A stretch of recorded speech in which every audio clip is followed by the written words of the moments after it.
अस्सलाम वालेकुम फ्रेंड्स। आज हमने बहुत ही ज़बरदस्त ये मोटी मोटी सी सॉफ्ट सी डबल रोटियां बनाई हैं और घर में, और इसे हम तोड़ के देखेंगे तो आप अंदर से देखिए कि बिल्कुल डबल रोटी की तरह अंदर से ये देखिए, बिल्कुल सॉफ्ट जाली जाली और बहुत ही यमी। ये देखिए बहुत ही सॉफ्ट घी में बनी है, लेकिन घी इसके अंदर बिल्कुल भी नहीं गया, सिर्फ ऊपर से फ्राई हुई है और ये ऊपर से तिल लगी। और ये देखिए बहुत ही सॉफ्ट, ये देखिए। तो चलिए मैं इसकी रेसिपी आपके साथ शेयर करूं, ये हमने कैसे बनाए हैं। सबसे पहले हमने लेना है 3 कप पानी और थोड़ा सा नीम गर्म पानी लेना है, ठंडा पानी हमने नहीं लेना। ये टिप और ट्रिक्स है साथ में, इसको आप फॉलो करेंगे तो यकीनन आपकी जो भी बनाएंगे इंशाल्लाह अच्छा ही बनेगा।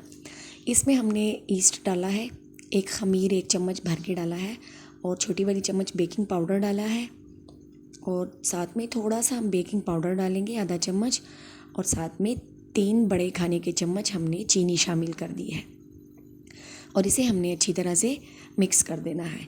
अब आप चाहें तो आप इसका थोड़ा सा वेट भी कर सकते हैं, और आधा कप हमने इसमें मिल्क पाउडर ऐड किया है। आप इन चीज़ों को मिक्स करके इसका थोड़ा सा वेट भी कर सकते हैं 10 से 15 मिनट तक, ताकि ये अच्छी तरह से राइज़ हो जाए। अगर आप ना करना चाहें तो कोई बात नहीं, आप इसी टाइम भी इसे बना सकते हैं। तो इसको हमने थोड़ा सा रेस्ट दिया और जितना हमने पानी लिया था उतना अब हम इसमें मैदा ऐड करेंगे। आप आटे से भी बना सकते हैं, लेकिन मैं मैदे से बना रही हूँ, तो 3 से 4 कप इसमें मैदा लगेगा। आप चम्मच से इसे मिक्स करते जाएं। अगर इसमें मज़ीद मैदे की ज़रूरत पड़ी तो आपको पता चल जाएगा, नहीं तो इसके लिए इतना ही काफ़ी है। अब मुझे ये थोड़ा सा सॉफ्ट लग रहा है तो इसमें मज़ीद मैंने थोड़ा सा ऐड कर दिया है। अब चम्मच की मदद से मैंने इसे मिक्स करना है और सबको एक साथ कर देना है। जब ये एक साथ हो जाएगा तो सही से अंदाज़ा हो जाएगा हमें। तो ये देखिए इकट्ठा हो चुका है। अब इसे हम निकाल देते हैं एक ट्रे में और इसे हमने गूंदना है। कैसे गूंदना है? दोनों हाथों की मदद से हमने इसे अच्छी तरह से गूंद लेना है, तकरीबन 10 मिनट तक। थोड़ा थोड़ा सा रेस्ट दे के इसे 10 मिनट तक अच्छी तरह से आप गूंद लें, इस तरह से, ताकि सारा आटा बिल्कुल एक जैसा हो जाए। इस तरह से ये देखिए, इस तरह से हमने इसे मिक्स कर देना है। जब आपका आटा बिल्कुल यकसा हो जाएगा तो ये अच्छी तरह से राइस भी होगा, और जो चीज़ें आप इससे बनाएंगी ना वो अच्छी तरीके से फूलेंगी, अच्छे तरीके से बनेंगी। अब ये रेडी हो चुका है, अब आटा हमारा तैयार हो चुका है। अब हम इसे यहाँ से उठा देते हैं और इसे एक बाउल में ट्रांसफ़र कर देते हैं।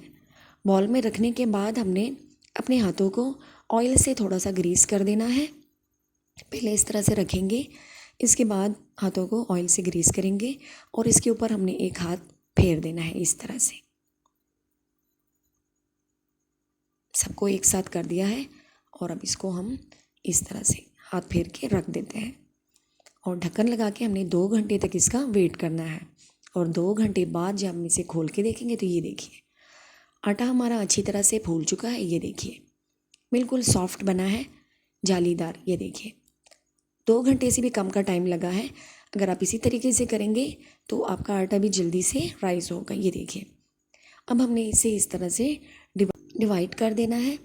ये डबल रोटी की सबसे आसान तरीका है। आप इसे जो है बेक नहीं कर सकते, आप इसे फ्राई करके देखिए, इतने मज़े की बनी है, बहुत ही ज़बरदस्त होती है। इस तरह के हमने सारे पेड़े बना लेने हैं जल्दी जल्दी से, और पेड़ों को भी आप 10 मिनट का रेस्ट दे दें ताकि ये भी अपनी जगह पे दोबारा से राइज़ हो जाए, क्योंकि आप खमीर आटा को छेड़ते हैं ना तो वो दोबारा से टाइट हो जाता है। फिर आपको थोड़ा सा उसे रेस्ट देते हैं तो वो दोबारा से अपनी जगह पे सेट हो जाता है। तो इस तरह हमने सारे पेड़े बना लिए हैं और इसके ऊपर हमने थोड़े से तिल भी छिड़क देने हैं। अब हम चलते हैं चूल्हे की तरफ। घी हमने गरम कर दिया है, आप ऑयल भी ले सकते हैं।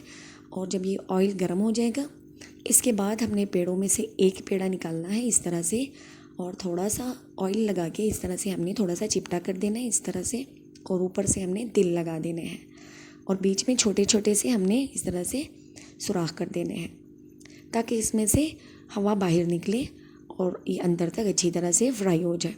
अब तेल हमारा गर्म हो चुका है, इसमें हमने एक उठा के डालना है। अब देखिएगा इसको कितना टाइम लगता है। ये देखिए हमने डाला, 1 मिनट से भी कम का टाइम लगा, और ये देखिए चंद ही सेकंड में ये एक साइड से अच्छी तरह से फ्राई हो चुका है।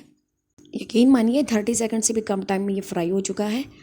और अब हम इसे निकाल देते हैं। अब दूसरा मैं आपको इसी तरह से फ्राई करके दिखाती हूँ। अब देखिएगा इसका कलर कितना खूबसूरत आया है, और फिर आप अंदर से देखिएगा ये अंदर तक पका हुआ कितना ज़बरदस्त है। तो एक और हम इसमें ऐड करके देखते हैं। अब देखिएगा, ये देखिए ऑयल इसमें भले ज़्यादा है, लेकिन यकीन करें इसके अंदर तक बिल्कुल भी नहीं गया, सिर्फ ऊपर से ये फ्राई हुआ है और बिल्कुल भी हमारा ऑयल इसमें यूज़ नहीं हुआ। अब इसे भी हम थोड़ा सा फ्राई कर देते हैं, और ये देखिए ऊपर से थोड़े थोड़े से आपको तिल लगे हुए नज़र आ रहे हैं, और ये भी अच्छी तरह से फ्राई हो चुका है, बिल्कुल भी हमें इसमें टाइम नहीं लगा।